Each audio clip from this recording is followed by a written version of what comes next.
one thing in 2 words: open source. That was very inspiring. I wish I knew coding. If I did, I'd go on GitHub and I'd upload information too. And you know what I took away from that? It doesn't matter what skin color, what language you speak, where you are from the world. It's true. When it comes to programming and computer code, it doesn't care about your background. It's absolutely agnostic. You like that too? Yes. Well, if you like that, you're going to love what we have next. And of course, it's something that we all engage in every single night, and it is sleep. What am I talking about? I'm about to tell you more. Our next unfiltered discussion under the wellness and sports pillar is called Sleepwalk to Success. Everyone knows teenagers love to sleep through their alarm, but new science shows that early mornings clash with their natural body clocks, affecting scores, mood, and relationships. What if we started viewing sleep as a performance tool and not as an obstacle? Imagine schools and workplaces designed around biology rather than bells. To dive into how rest can unlock our full potential and how young people are hacking their hibernation for success, please welcome sleep and health consultant Thomas Coleman.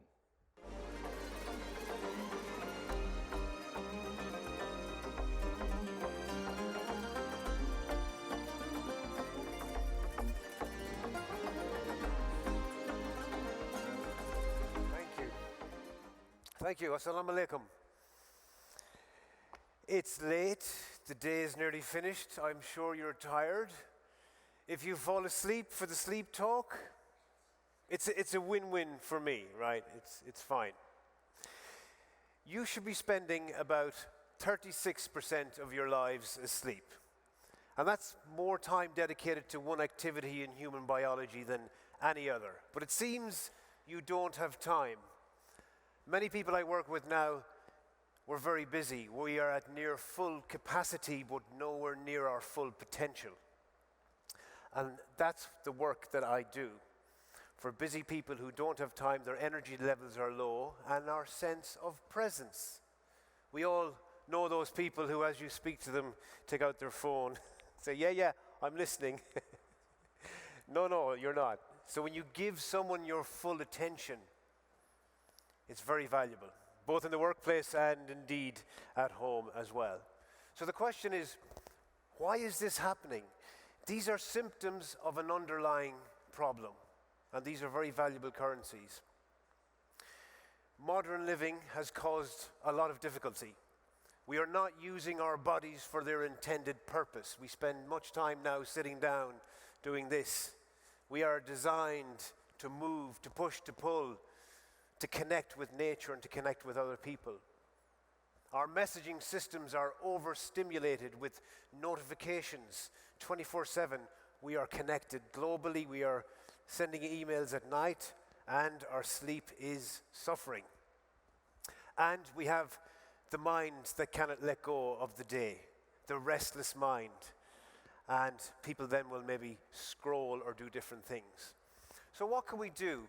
How can we bring it back? I am a health scientist.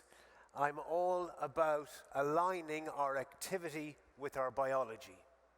So we must talk about sleep and circadian rhythm. So what is this word circadian? What does it mean? Circa, approximately, and dian, a day. Everything in human physiology is governed by our circadian rhythm. So there are good times to lean into the day and work, and there are times when we should rest. People ask me all the time about, well, how much sleep should I be getting? And light sleep and deep sleep. So I want to explain to you today how you should be planning your recovery, both personally and professionally, because high performance is not about pushing harder. It's about implementing strategies for recovery.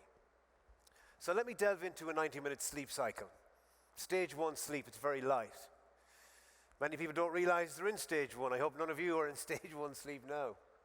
Stage 2, we start to fall deeper into sleep. Stage 3 is very deep sleep. You love that stuff, don't you? My Fitbit's telling me I'm only getting 20 minutes deep sleep. How do I get more deep sleep? Your brain will regulate how much you need, and then you dream. Now, dreaming, people, is especially important. And that's light sleep. In your first cycle, you dream for 5 minutes. In your last cycle, you dream for 1 hour. So here's the key learning from this. Light sleep and deep sleep are equally important for your health. All of the psychological resetting, restoration happens in light sleep. Lymphatic drainage, your brain cleans itself while you sleep, and all of that is happening in light sleep. Does anyone nap? Do you nap? Can I get a show of hands? Oh, wonderful. How long do you nap for? 7 hours. Yes, if you nap, a short nap, don't go over 30 minutes or maybe a full cycle. It depends. But there is great value in sleep and indeed in light sleep. If we talk about the brain and cognition, and for young people especially, it's very, very important. Your ability to recall information increases by 20 to 40% if you've had a good night's sleep. You are 33% more likely to solve complex problems after sleep. And if stress does come about, you're 60% less likely to go into that amygdala, that stress response. And guess what? The high performers know this. They protect their sleep because they know that their performance depends on it. So I have worked with Olympic athletes, I've worked with world champions, I've worked with CEOs, I've consulted for police forces, for medical professionals, and they all know that the same thing. That renewal comes about. Renewal is the fuel for achievement, and they protect their sleep. So how can you protect your sleep?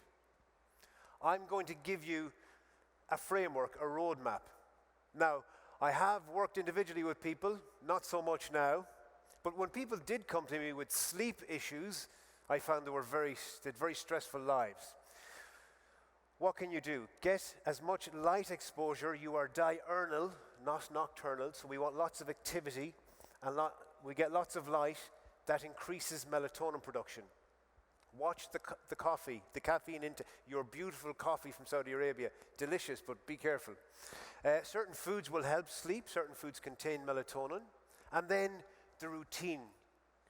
We're great with children. We understand with children it's about winding them down. So they have a lovely routine of food, bath, or a shower, pajamas, brush the teeth, bedtime story, and sleep. Do you have that routine? Anybody reading you a bedtime story? No. We arrive in bed like, whoa, what a day. What day is today? 3 people said to me today, what day is today? Yeah? We are completely overstimulated. Make sure your sleep environment is right and you have the air conditioning working. Another area that causes huge difficulty with sleep is this racing mind. Now we have stress, we have anxiety, and we have racing mind.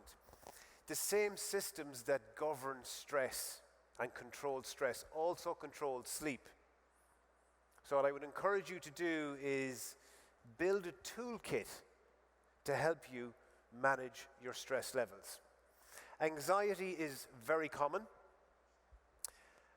The University of Cambridge tell us that we all have anxiety. Actually, there's only one group of people who don't have any anxiety whatsoever. Psychopaths. So if you have anxiety, good news, you're not a psychopath. Apparently Wall Street loved the psychopaths, so you can direct them over there, okay? Anxiety is linked to self-care. Imagine that. What did you do today that was good for you? So those are questions to consider. Now, let's talk about the tools. I have worked with elite professionals. I have worked with technology designed for fighter pilots to analyze mental fatigue. And I've worked with special forces in Ireland. And all across the world, they use the same techniques because in the very busy lives that we have now, the demands don't stop. So what can you do? You build capacity for stress, and you do it using tools like exercise, like cold water, Because when we go into to fight or flight stress response, your cognitive function drops by 80%. Your ability to think goes out the window. You can actually train this. So this is a toolkit that I would encourage you to develop. I'm a scientist. I'm not into fluffy concepts. Let's do a little breath work together. So here's a valuable tool if you do find yourself in that fight or flight stress response. This is the fastest scientific method to reduce stress. It's something that we do naturally, and it's called the physiological sigh. It's a double inhale through the nose, a deep breath, and then a long, slow exhale where you blow it out. And this works every time because it's not based on psychology. When has calm down ever worked? Have you told your husband or wife to calm down recently? It has the opposite effect in my experience, right? So these are tools, and that's called stress inoculation. We can put ourselves in controlled environments and train ourselves to operate very well in those environments. We have something else called attention restoration theory. And what this is removing yourself from that cognitive, very busy work that you do and going into nature for 5, 10, 15 minutes. So as a child, maybe you played outside in the sand or the grass or the water. And in that space, that's where you rested cognitively. And what scientists have found is that completely resets your cognitive capacity. There's some very interesting research from a guy called Anders Ericsson, where he worked with all of these elite athletes, chess grandmasters, high performers. And he found that all of them trained in a very specific way. They worked in bouts of 90 minutes with a 15-minute cognitive break. They were less likely to burn out and they were far more productive. So again, if we look at the workplace and how we are working, we have to align or maybe change that or have that conversation with someone. We have to understand the power of pause. Now, you will please excuse my pronunciation. The tawazan, balance, harmony.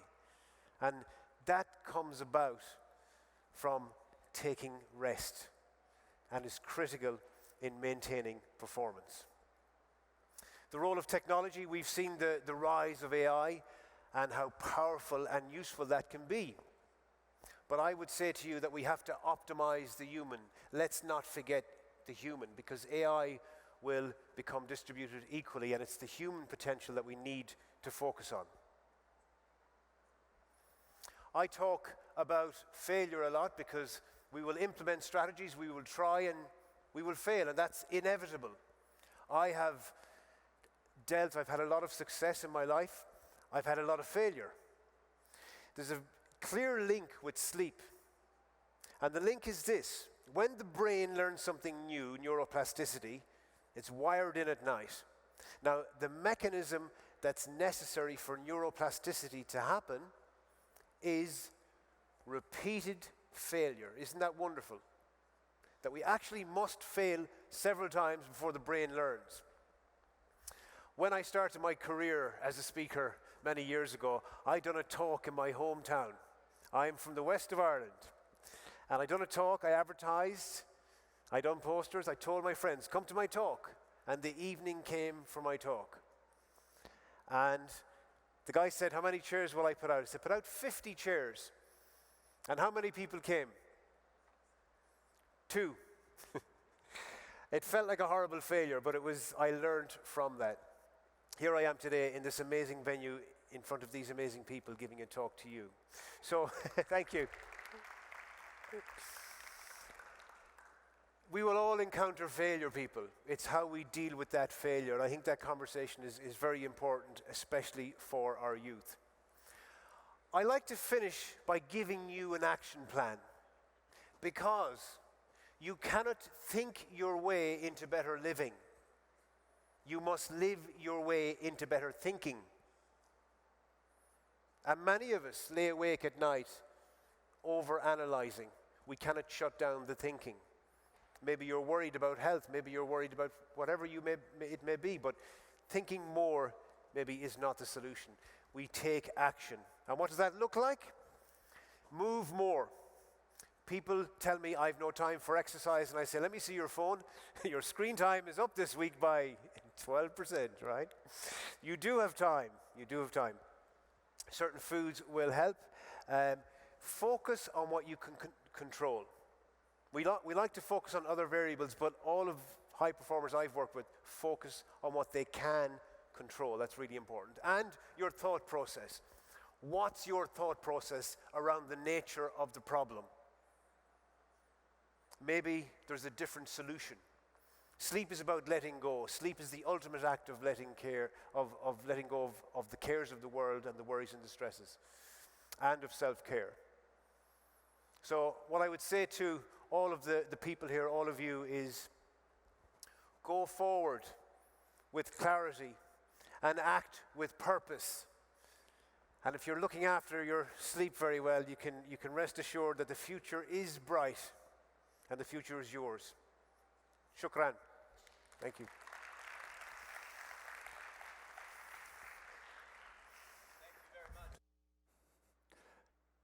Thank you, Thomas. Ladies and gentlemen, here we are.